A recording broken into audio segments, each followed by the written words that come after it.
Assalamu alaikum. In this video, how to resize a layer to specific pixel size.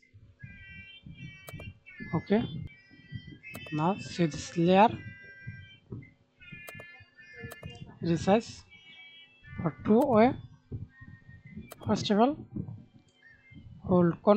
press Ctrl T on your keyboard, then hold Shift, click and drag it for specific pixel size.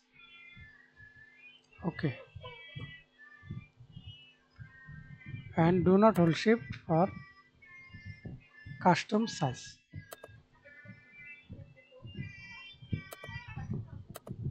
Then click the selection rectangular marquee tool, right click on your mouse and see this single column marquee tool.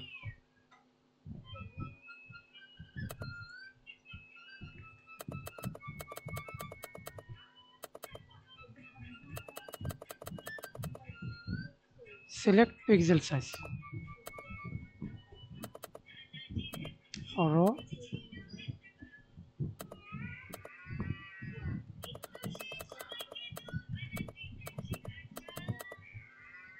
thanks for watching video.